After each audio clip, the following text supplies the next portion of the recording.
السلام علیکم ورحمۃ اللہ وبرکاتہ.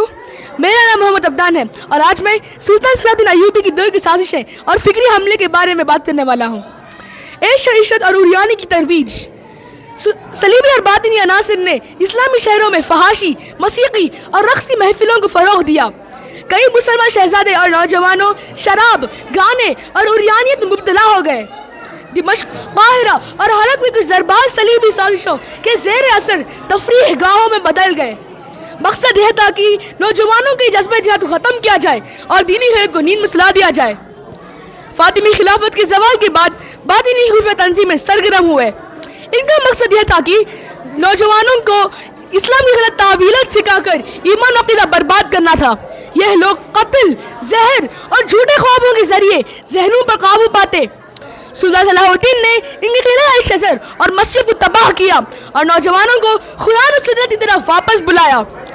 صلیبی صرف جنگ میں نہیں بلکہ ثقافت اثر کے ذریعے بھی نوجوانوں کو متاثر کرتے تھے. مغربی عورتوں کو جذبے کے نام پر فوجی کیمپوں میں لایا جاتا تھا تاکہ مسلمان سپاہی اخلاقی کمزوری کا شکار ہوں. بازاروں میں عریان تصویریں، مجسمے اور شراب کی عام فروخت سے اسلامی ماحول بگڑ رہا تھا. سلطان صلاح الدین نے مدارس، مساجد اور خطبت کو مضبوط کیا تاکہ فقہی مقاومت قائم رہے. السلام علیکم ورحمۃ اللہ وبرکاتہ. میرا نام عمر فاروق ہے. آج میں علماء اور دینی قیادوں کو کمزور کرنے کے بارے میں کہہ رہا ہوں. صلیبی جاسوسوں نے کوشش کی کہ علماء کے خلاف پروپیگنڈا کیا جائے تاکہ عوام ان سے دور ہو جائے. نوجوانوں میں نے یہ سوچ پیدا کی گئی کہ دین پرانے زمانے کی بات ہے. یہ وہی ذہنیت ہے جو آج کل کے لبرلزم یا فریڈم کے نام پر پھیلائی جا رہی ہے. صوفیوں اور عوام کے درمیان اختلاف ڈالنا. کچھ جعلی صوفیوں کو مال اور دولت دے کر دین کے نام پر بدعت و گمراہی پھیلائی گئی.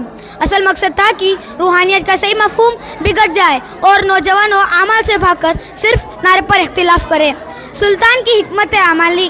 سلطان نے فکری و اخلاقی انحطاط کے مقابلے کے لیے مدارس نظامیہ جیسے ادارے مضبوط کیے، قرآن و سیرت کی تعلیم عام کی، علماء کو ریاست مشیر بنایا، شراب اور فحاشی پر سخت پابندی لگائی گئی اور سب سے بڑھ کر نوجوانوں کے دلوں میں ایمان اور دینی غیرت کو زندہ کیا. جزاک اللہ خیر.